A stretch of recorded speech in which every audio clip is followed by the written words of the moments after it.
A'udzu billahi minasyaitonir rajim. Bismillahirrahmanirrahim. Alhamdulillahirabbil alamin wa bihi nasta'inu ala umuri dunya waddin. Asyhadu an la ilaha illallah wahdahu la syarikalah wa asyhadu anna sayyidana Muhammadan abduhu wa rasuluhu la nabiyya ba'dah.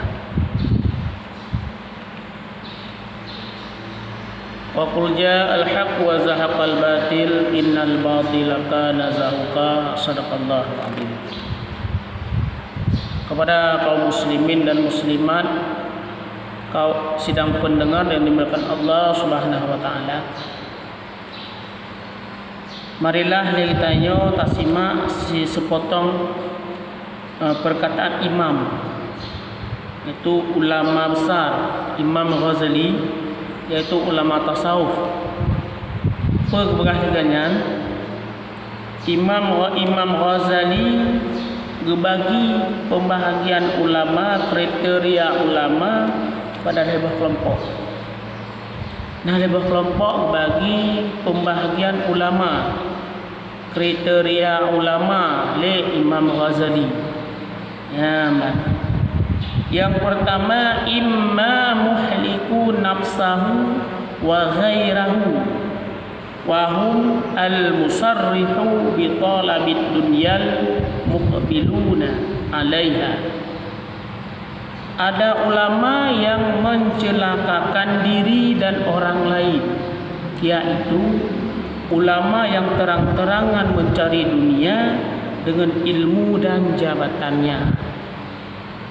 Pembahagian ulama yang pertama, ulama mencelakakan diri dong dan mencelakakan orang lain. Lu celaka dong, celaka gob dong. Dah ulama tersebut, ulama-ulama urung-urung malam, tungku-tungku yang terang-terangan mencari dunia dengan ilmu dan jabatan. Dengan ilmu bermupuk jabatan, dengan ilmu bela harta, dengan ilmu berurut, dengan ilmu wujib gobek nak puna. Yang adalah kriteria tungku yang pertama. Yang bukan Imam Ghazali, lohai dan putra yang bukan Imam Ghazali. Yang kedua, wa imma mus'idu nafsahu wa ghairahu wa hum aladdu umuna illallahi zahiran wa batinan. Pembahagian kriteria ulama tengku yang kedua, surah mangat begah ulama, surah mangat dunia tengku je urung-urung yang ilmu. Ulama yang membahagiakan dirinya dan orang lain. Ulama yang membahagiakan drog, bahagia drog dan bahagia goblok. Yaitu ulama-ulama yang mengajak umat ke jalan Allah baik lahir maupun batin. Walaupun gop bengih dah pegah betul, gop bengih ada agak akor ya. Yang penting bak Tuhan baik salah, nyang saja jalani. Oh, dah pegah kebenaran bengih. Bah ku bengih gini. Yang penting kayo yang betul bak Tuhan dah jalani. Gejalani oleh ulama tersebut, habis perkara. Bak lahir keyan gajak umat, bak batin juga gajak umat bak jalan kebenaran. Ini adalah kriteria ulama yang kedua.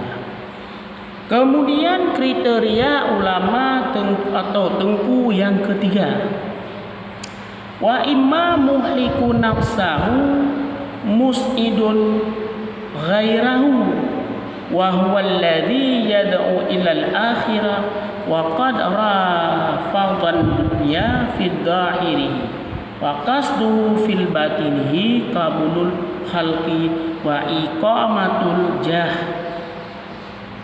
Kriteria yang kedua, ada ulama yang mencelakakan dirinya tetapi dapat membahagiakan orang lain. Nah, ulama gepo bahagia, gepo celaka dong. Drog hendak fikir yang penting umat bahagia. Droghum. Ya, yaitu ulama yang mengajar kepada akhirat pada lahiriah. Ia menolak dunia, tetapi tujuan batinnya adalah diterima semua makhluk, mendapat penghargaan dari mereka dan mendapat sanjungan dan kemuliaan dari mereka. Ia beberapa kriteria yang kedua. Secara lahir, semua gebi pencerahan agama, tujuan memang adalah untuk kebaikan secara lahir. Tapi bak batin ni kan ada duku bak batin ni kan supaya lu nyak disanjung, supaya lu nyak diterima, lego nyak rame galak ke lu, supaya lu nyak mendapat penghargaan dari orang yang lebih pengajar tersebut. Nyamannya adalah kriteria yang boleh. Kepada hadirin kaum muslimin sedang pendengar dan mulakan Allah, antara le tersebut dah yang long tuan hana long tuan jauh yang hana long tuan jauh yang hana nu tolong nonton video lo, nu tolong kaji, nu semiki dengan ilmu kita yang masing-masing. Tayo kagak pikiran oleh Allah, semiki dah yang dah yang buruk. Maka hadirin kaum muslimin sedang pendengar dimakan Allah, hanya ono nasihat singkat daripada ulung tuan lepeh dan kurung tuan lagi maaf. Apabila terdapat kata-kata ulung tuan yang sakit hati, tepeh perasaan di sini, bak videonya ulung tuan lagi maaf, bak saudara-saudara lumban Bandung. Wallahu a'lam bissawab. Assalamualaikum warahmatullahi wabarakatuh.